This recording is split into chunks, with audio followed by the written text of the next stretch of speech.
Hello everyone.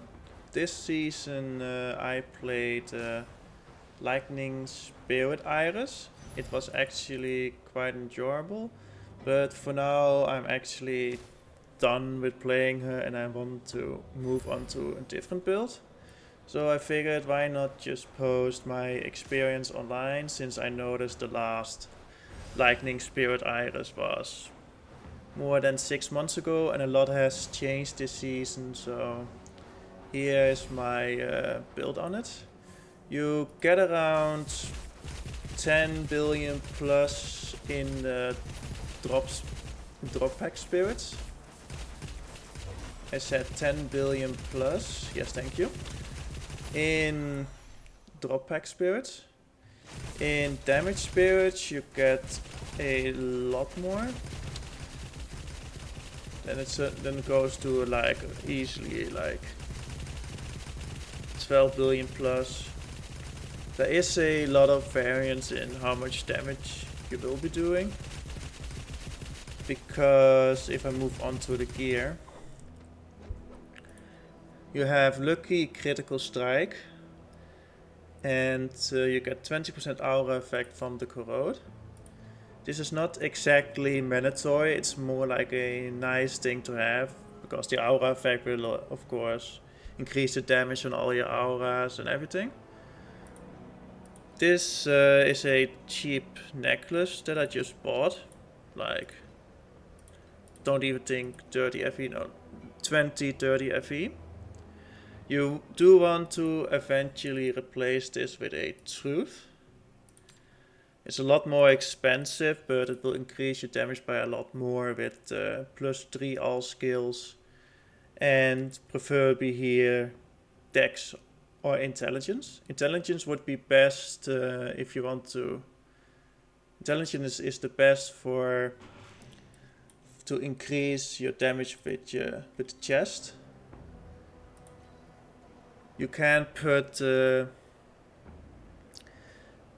int percentage on your chest. It is a advanced. It's an advanced affix you can put on your chest. I did not opt in for this because I needed the resistances, but if you have final resistance you can put a percent int on it and int on all your other gear, and that will help us a lot with the damage as well. The belt is nothing special, just resistances with damage and energy shield. Same goes for the gloves, minion damage, attack speed. You can replace the attack speed with more resistances, but I opted for the attack speed. Boots, energy shield, minion damage, lightning skill, movement speed, because you don't want to feel like a snail, so movement speed, and then resistances. Then we go to the first piece of expensive weapon. This one I think was around 500, 600 FE to make. Yeah, 500, 600. You want ultimate affix for double damage and critical strike damage. Double damage, so you can eventually get to 100% double damage for your minions, and critical strike damage because more damage. I settled for tier 2 because I'm not that rich and I want to move on to a different build, so there's that. For your advanced affixes, there's nothing. You can opt for gear physical damage here and minion attack speed, but minion attack speed. For the gear physical damage, you do this to increase this physical damage and the overall physical damage on the weapon, because your minions convert all physical to lightning damage. And then for the basic, just put on lightning damage. And then onto the other weapon. Lightning basic affix, lightning damage. For advanced affixes, you want additional additional skill damage, because your lightning spirits only do light enhanced skill damage. So this is important. We will get on to later how we get 100% chance to use enhanced skill. And for the other one, you want to use either minion critical strike damage, critical strike rating, or minion critical strike rating flat. I would preferably the flat one is the better, because you're lacking in flat physical critical rating, but either one is fine. And then for the ultimate affix, pen is fine. Pen or armor damage mitigation is fine. And here you want double damage, but if you happen to hit minion critical strike damage, that's also fine. But like I said earlier, you preferably want for the double damage. And now onto the rings. As you can see, I have some pretty good rings. The most expensive part of this ring is the base. Just the base is 500. But that's quite a min-max thing to do. If you just go without the affix, it's quite cheap.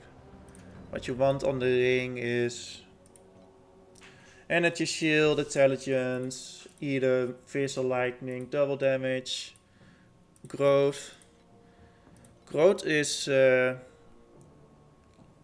quite good, which I will get onto in a bit as well. You either want double damage, minion critical strike rating, and growth. And then for advanced affix, int with fizz. And then just energy shield here. If you feel like you have enough defense, you can also go for minion damage. And for basically the same here as well. And later on you also want to dream affix onto the growth. You can do that over here. On a dream interpretation, and then just spam these. This was my old ring. Then you just spam these till you get it. I was quite unlucky with my downside. Cooldown recovery speed slows down when this skill is up.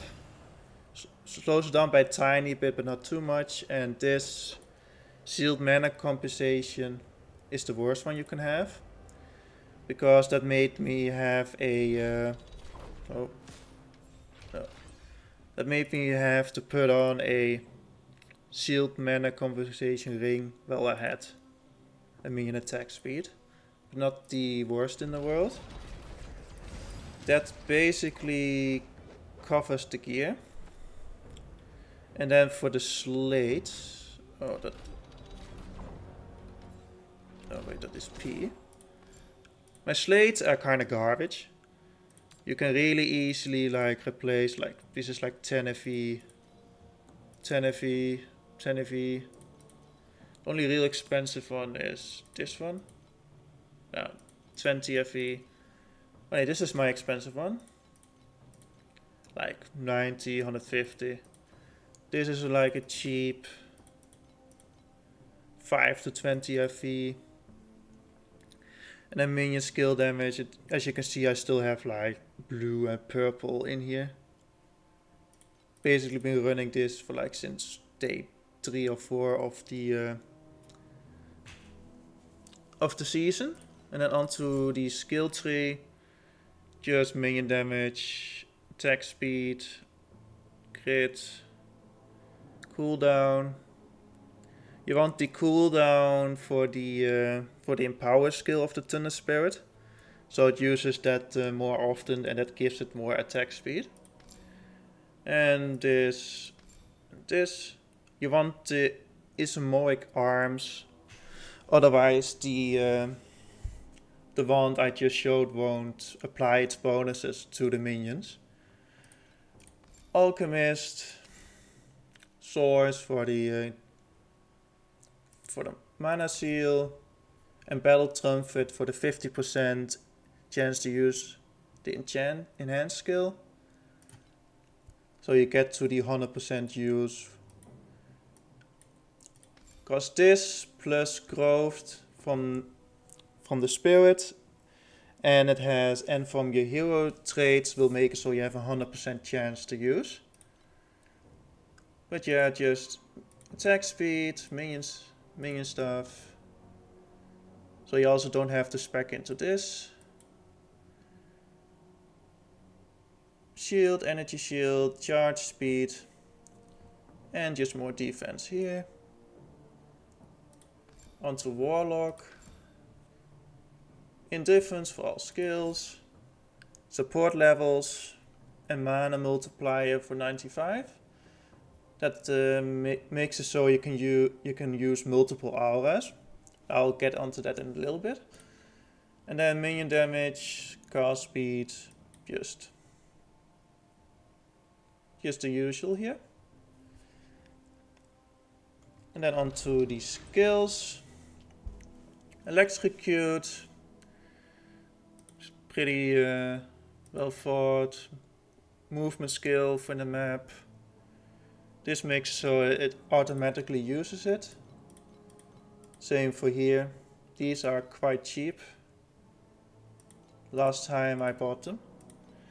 And then precise weapon application. Oh, also precise projectiles, but I'm still using the normal one. Precise electric conversion. And then put your summon thunder spirits here. And for your setup, you want to use elemental duo, slow projectile, wind projectile, elemental fusion, and summon thunder spirit, heavy arrow. But this is more a end game thing, because with these rings, and then plus Nourishment of Life, your spirits are like permanently on 511 growth. And that's important for this last line down here.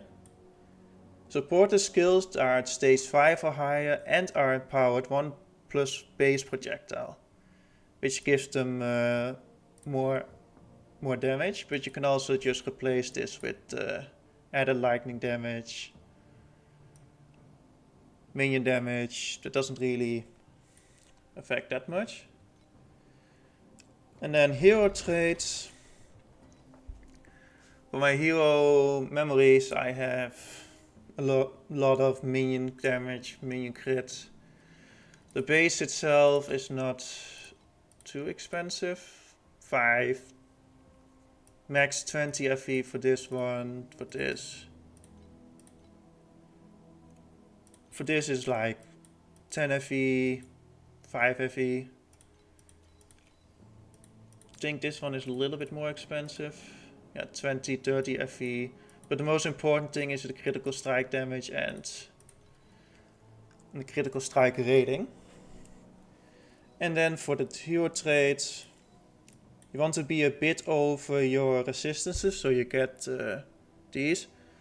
But I am not exactly up to this either, because I need 20% over, and I think I am not. Like I have 5%, 5 here, 7 here. So that would mean I would be on 12. I would be on 6% extra enhanced chance. And for the next one, yeah, speaks for itself. Extra minion, more damage. And here you want to have this one for the Wind Rider. This makes it so that all your Thunder Spirits basically always have full nourishment up here. Basically, this makes it so I give nourishment constantly to my minions around me. It becomes a channel skill. I bounded it to my left click, so I don't have to be because it basically becomes your standard movement. Yeah, that is basically the main premise of the build. And if I were to even upgrade it more, but then you get into like way more expensive territory, you would basically what the top people up here have been doing, going full lightning into cold, so you can double dip into these, double dip into lightning and cold, and basically get way more expensive. As you can see, I'm like top 5 in my in here, and that is already quite good. And you can easily get to like the 3000 plus if you do with the cold conversion. What I haven't tested with yet is with the minion belt, which was basically a standard belt used last season, but they really changed that up. They changed it this season. Let's see, what is it called? Winds of Origin. This got reworked this season, well, basically nerfed. If you can somehow fit in focus blessings, you can easily get up to like 90% more damage. But I haven't really played around with it. But that is more if you really want to like min-max it even more. I'll now showcase like a tier 8. It can do 8-2, but the fastest it can do is also 8-1. I'll showcase them both. This is lightning drop. I'm not gonna pick that up, otherwise this is gonna be a lightning showcase or a boss. Boss is dead. Loot. As you can see, it clears it actually like quite well. It is still a minion build, so the minions will be doing like all the damage and they need to catch up at times. That's why you use the Dazzling Bloom, and you notice they're like a bit far behind, and then you just like pull them forward. And then it basically clears quite well. And then just that. Well. And that is 8-1. And for 8-2, it still does quite well, but I don't exactly have the survivability for this yet. And of course, full using 6 Netherrealm resistance. But as you can see, it clears 8-2 also quite well.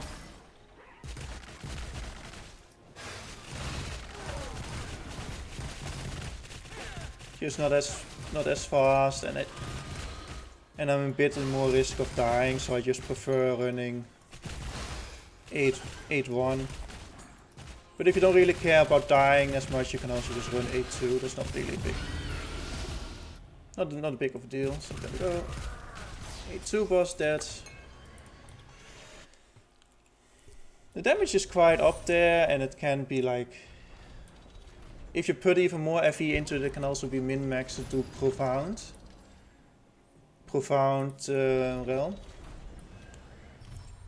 I have been trying to do this, but my survival is nowhere near the 200,000 that I need. But yeah, if you want to run Profound, you should probably, then you will most likely replace this one for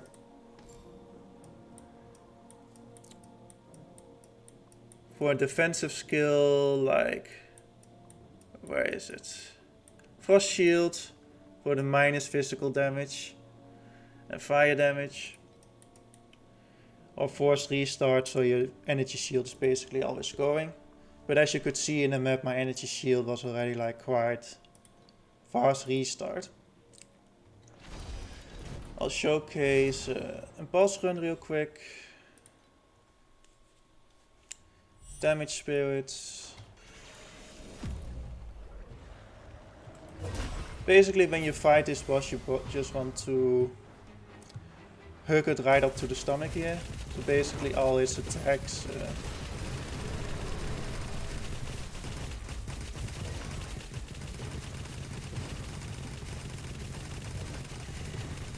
this is a left swipe.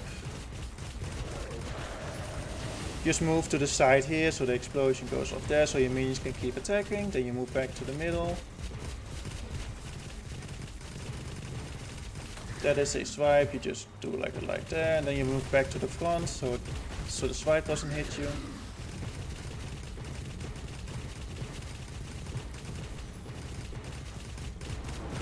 And now I'm basically gonna die to the breath.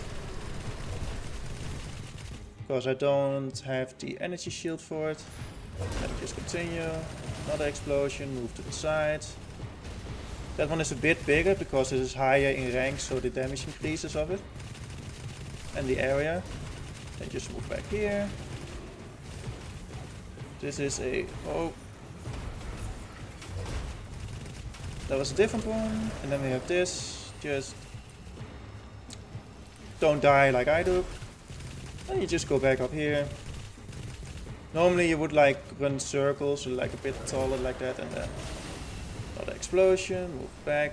I cannot go to the side because the sides are blocked, and now I die. Well, if I hadn't died just now, I could easily have made it to like where I left off. 1900. Well, this is basically my build guide for it. This is my first video / build guide ever, so if I sound a bit rambly or not really coherent, that's why. If this gets picked up or if you have any questions or whatsoever, just feel free to leave a comment and I'll respond to it. Well, that was it, and have a good day.